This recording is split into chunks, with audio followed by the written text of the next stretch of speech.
President Clinton is going to arrive today.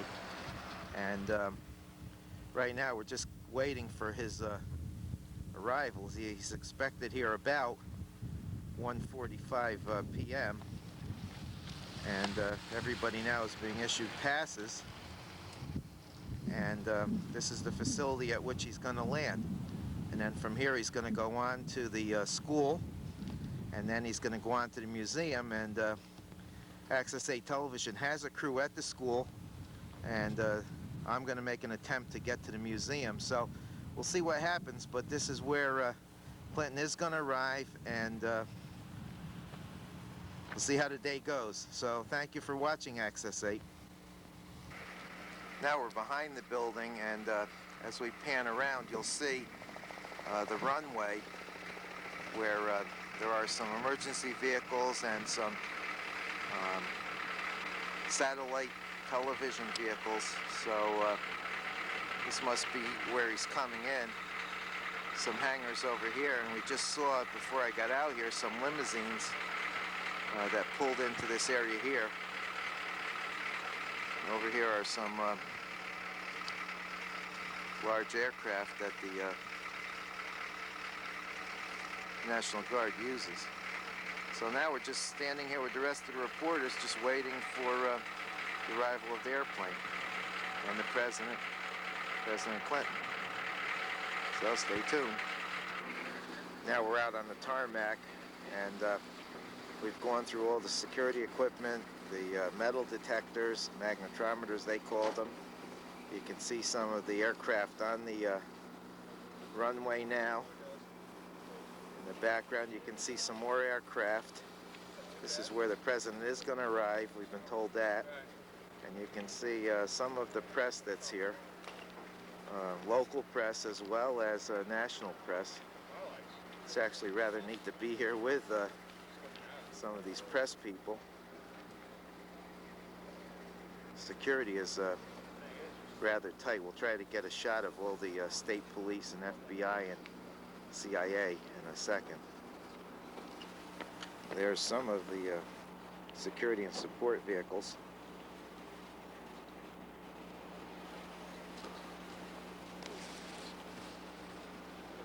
Starting to pull out now.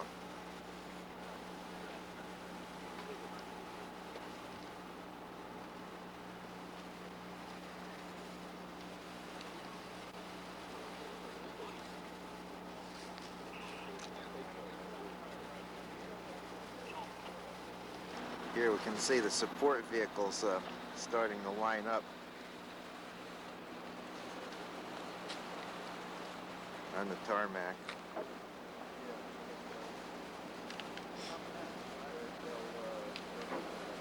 Some buses for some of the members of the contingent.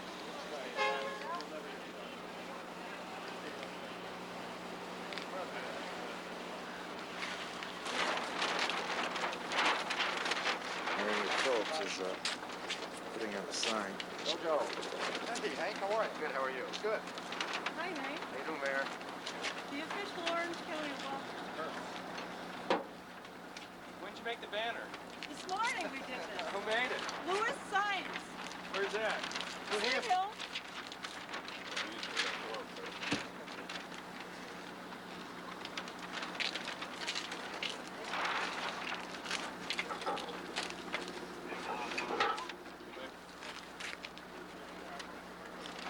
Mary's putting up the official Orange County welcome. What's in the Boy Scout?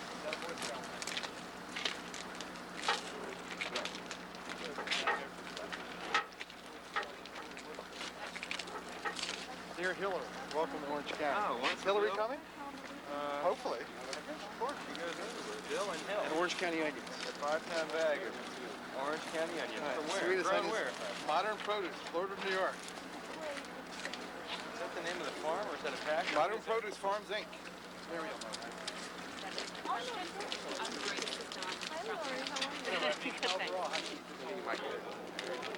There's Moynihan.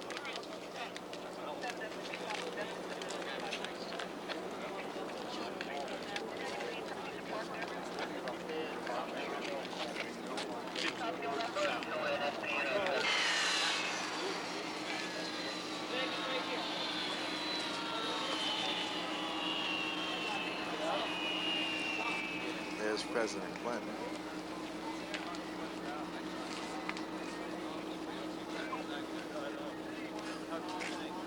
Like this, that's Mike? No, Mike, the Colonel Coleman, he's special. Colonel Graves.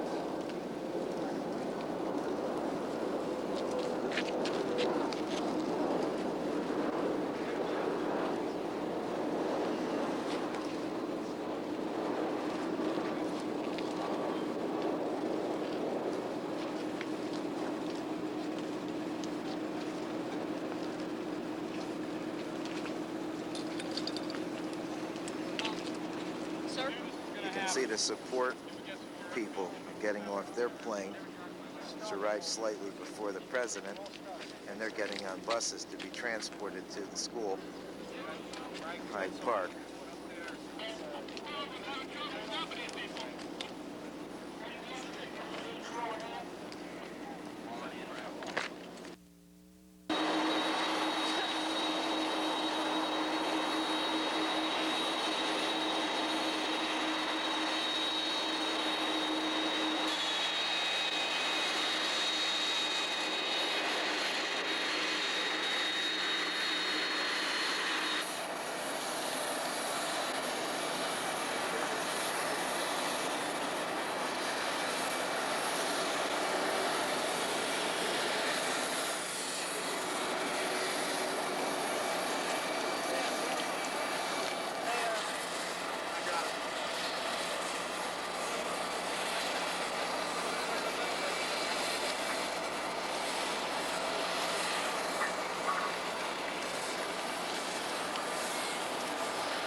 Gave him some onions and some dips.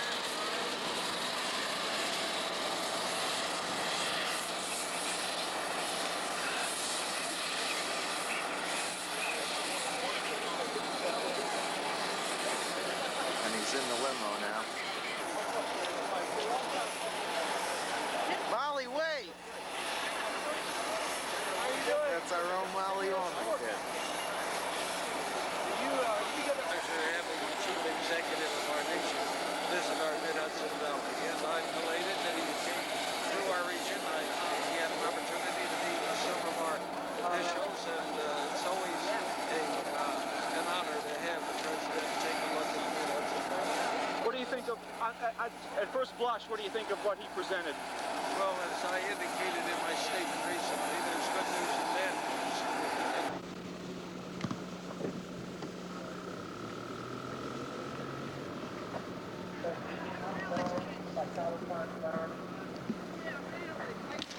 Yeah.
guests, students, educators, and citizens from the Hudson Valley, on behalf of the Board of Education of the Hyde Park Central School District, let me welcome each of you to Haviland Middle School.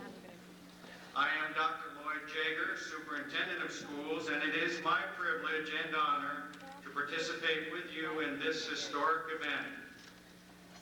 Among our distinguished guests today, we welcome and we recognize Mrs. Matilda Cuomo, New York State's First Lady.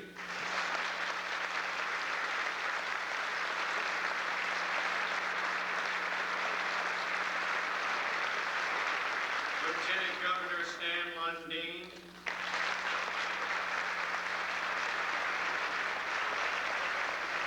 Attorney General Robert Abrams. Congressman Fish, Congressman Hinchey, Congressman Lowy. Our New York State Senators and State Assemblymen.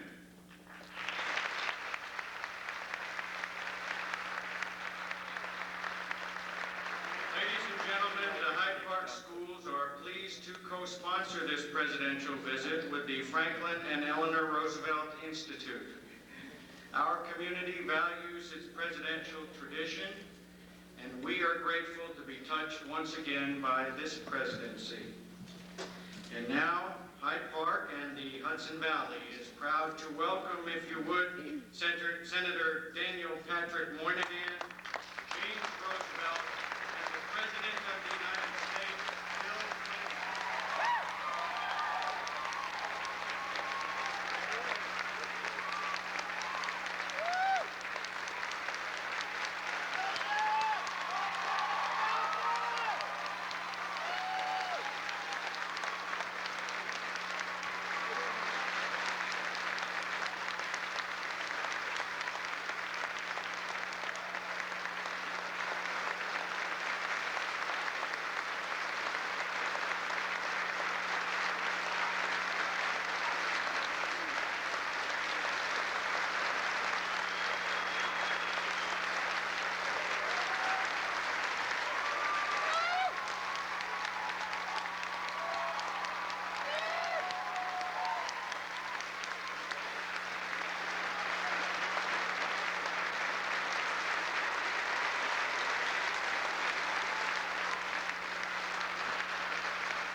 Gentlemen, Dr. Jaeger, I have the dual responsibility to first express the great regret of Governor Cuomo that he is not here this afternoon. He has had something this side of the flu for a week, and his doctors have finally persuaded him to lie down. And he would have been otherwise been here, as of course is Mrs. Cuomo. And my great pleasure is to introduce to you James Roosevelt, who is the grandson of President Roosevelt and Mrs. Roosevelt, grew up in Valkill, not far from here, son of Representative James Roosevelt, and a close personal friend, he and his wife, President and Mrs. Clinton. Mr. James Roosevelt will come home to Hyde Park.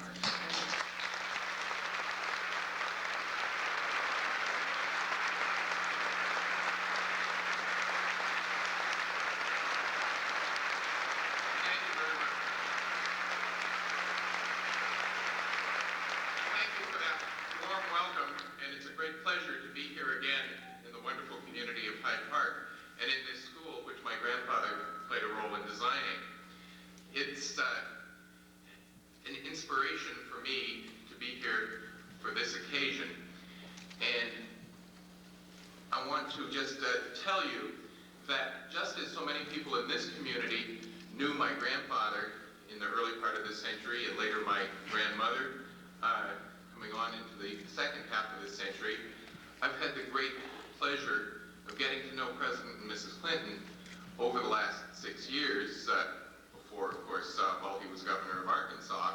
And I had the chance last fall to tell dozens of audiences how he had inspired and challenged me on several occasions, numerous occasions, over those half dozen years. I think in the last month, we as Americans have had the opportunity to begin to share that challenge and inspiration. And I think this week, we feel this country beginning to move in the right direction again. Just about a month ago, I stood with my wife and children in front of the Lincoln Memorial for that wonderful concert and recalled for my children the history of President Lincoln and the other historic events there, the concert that Marian Anderson gave there, arranged by my grandmother when she was barred from Constitution Hall.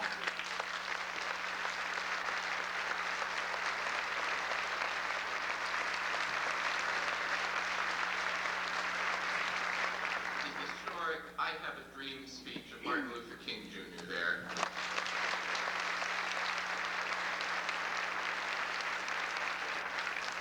And I said to my children as we looked at soon-to-be President Clinton and Vice President Gore, I think we're looking at the same kind of leadership again.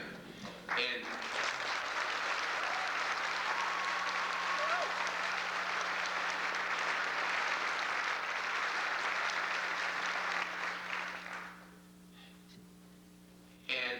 I really believe that that is the course that we are setting out on with President Clinton. I think that another President Roosevelt, President Theodore Roosevelt, also from New York State, put it very well when he talked about the presidency as a bully pulpit. And this morning, the Boston Globe says that not since FDR have Americans had a president so able and willing to use that pulpit to persuade people to the right course.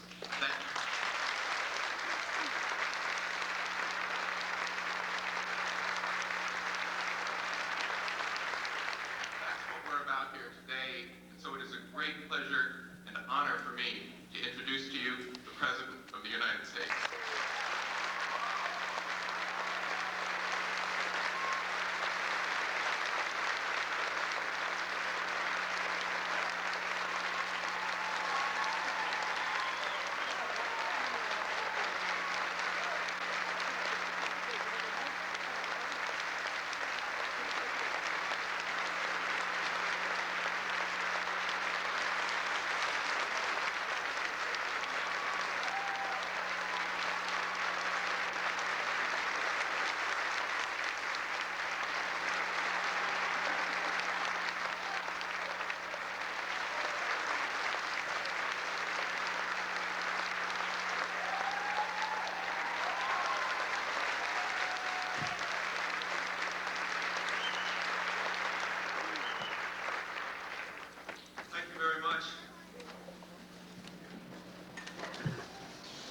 My good friend, James Roosevelt, who has likewise been an inspiration to me over the years, and who knows and cares a great deal about a subject that we must all come to grips with this year, the crisis in health care.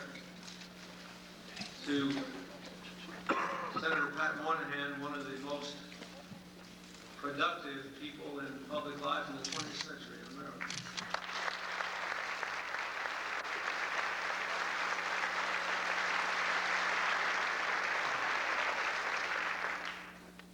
Mrs. Cuomo, I'm delighted to see you here. We wish Governor Cuomo good health. He might have thought to himself on deciding whether to do the responsible thing and take his sick bed today, that he's probably heard this speech before, and he's probably given it before. I can't tell you how grateful I am to your governor for his support and his wise counsel. And we had a delightful time in the White House, Hillary and I, and Governor and Mrs. Cuomo not very long ago. Something I will treasure for a long time. I'm glad to see Lieutenant Governor Lundeen and Attorney General Abrams and members of the Congress and members from both parties from the New York Assembly and State Senate, and people here who are here because you are Americans, Republicans, Democrats, Independents. I'm glad to see you all here in this monument to America's possibility. I wanted to come here for 1,000 reasons, some of which are obvious. During the New York primary, which was successful in its conclusion, but rather rough in its prelude, I was absolutely enthralled by a book about President Roosevelt called The First Class Temperament, written by a man named Jeffrey Ward. And I read a lot about Hyde Park, and the thing that moved me most was the way President Roosevelt came to grips with the fact of his polio, and learned to live with it, and learned to triumph over it, and learned to use it to make himself stronger inside and not to be defeated by it. And ever since, I have been transformed from someone who had a mild interest in coming here to someone who had a burning passion to see this place. And I am honored to be here today. I want to say one more word, if I might, about Senator Moynihan, because we've worked together over the years on a lot of things. I helped him to rewrite the welfare laws of our nation in the late 80s. And what he said was the most significant social welfare reform in 30 years, if only we could implement it. And one of the reasons I ran for president is to try to change the welfare system as we know it. I have watched him over more than 2 decades personally warn us about the decline of America's families, the development of a new and possibly permanent underclass in America, the importance of restoring the value of work to our social programs. A decade ago, warning about the breakup of what was then the Soviet Union, when most people thought that he was speaking a foreign language. And I can tell you that with leadership like his, we can solve the problems this country faces today. I think of that because, give him my hand.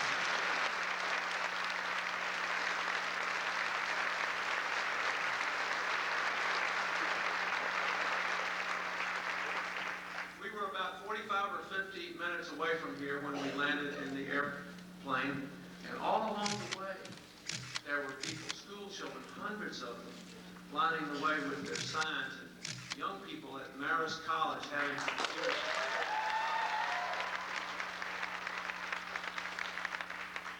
many people were young, some were older, a lot of them were terribly young, most of them were, I'd say, between 20 and 50 anyway. That's young to me, you know, I find myself redefining that word every year. And there were all kinds of incredible things. Get the U.S. fit, one sign said. I want to give something to my country, another said. One, I might have to give a trip to the doctor. It said, I want to pay more taxes. I couldn't believe that. One sign said, shake 'em up, Bill. One sign said, give Bill a chance. One said, turn my country around. Another said, I've got a BA and no job. I'm ready to change. Another said, just do something. And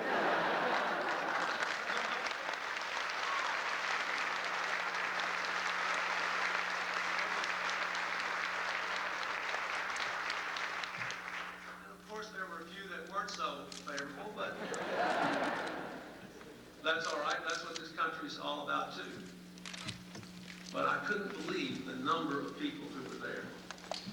And I say that because as much as anything else, I think our country now is infused with a new sense of possibility. One of the things that really used to depress me as I crossed America last year was the look I saw in so many people's eyes of skepticism, that almost a painful unwillingness to believe that we could make things better, that we could change, that we could come to grips with the challenges of our time and overcome them and move forward. And one of the things that I think perhaps the most important thing that was achieved in the last election year was we had a huge increase in turnout, an even bigger increase among younger people. And now every day, the White House switchboard and the mailroom are fuller than they have been in decades and decades, because people believe that it matters.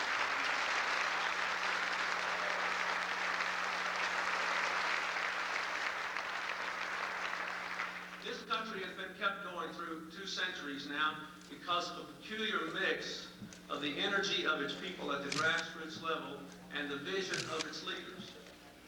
But if you have one without the other, the country can't go forward. There have been times in the past when leaders have foreseen the future and known what needed to be done, but there was no connection with the people, and so nothing could happen. There have been many times, I'm convinced, when the people have been ahead of their leaders, but if they had no visionary leaders, nobody to put all that energy together with the levers of public authority, nothing happened. We all hope, I think, from whatever perspective we come, that we now have a moment in our history where we have the energy of the people and a direction we can take. I ran for president because I believe this was a critical moment in our country's history. And there have been many over the last 2 centuries. I think of the founding fathers who actually welded a nation out of 13 independent colonies when many people, maybe if you'd even taken a poll, a majority of the people would have said, who wants one army, who wants one currency, who wants to really give up all this independence we have in New York or South Carolina? What do we have in common with those people down there? I think of Thomas Jefferson. Some people thought he was crazy when he ponied up $15 million to buy something then called the Louisiana Purchase, which most Americans could not even imagine and hardly anyone had ever seen. And if he hadn't done it since I live on the edge of the you'd be listening to somebody from somewhere else give this speech tonight. I think of Abraham Lincoln. We now take it for granted that the Union would be preserved, that the slaves would be freed, that all this would happen. The truth is that a great many people thought there was no way to hold this nation together. And a great deal of what did it was his vision and his sheer will. I think of President Roosevelt in the depths of the Depression, having gone through his personal journey to cope with his personal problems, summoning interior strength and reserve to lift the nation's vision, to make people believe again that by taking one step at a time, by coming and building a beautiful school like this with the WPA, that if you did enough things like this and you just kept trying long enough, sooner or later we would go forward, we would work our way out of it. By what he called then bold, persistent experimentation. Today, I think we need that kind of experimentation based on the plain evidence that we are in a rut. What we have been doing is not working to deal with the problems we face. For about 2 decades, through administrations of both presidents, we've been steadily, both parties' presidents, we've been steadily moving into a global economy, which is much more competitive, where other countries have been growing more rapidly than we and moving toward our standard of living, where we have to compete in all forms of economic life in ways that can force us to endure real pain, as you folks in this part of the country have seen recently with the difficulties that a magnificent company, IBM, has been forced to come to grips with. This is not an isolated event. This is part of the passage of time in the economic realities in which we live. That global economy abroad has presented us with a lot of challenges and a lot of opportunities here, but our ability to deal with it has been limited by a lot of the educational and training and social problems we have here at home. Our racial and ethnic and income diversity, the high rates of violence, and the whole pockets of poverty we have in this country and lack of investment. We have seen that there are a lot of things that are just not quite fitting very well. And now we've had 2 decades in which the wages of most Americans have been stagnant compared to inflation. And when you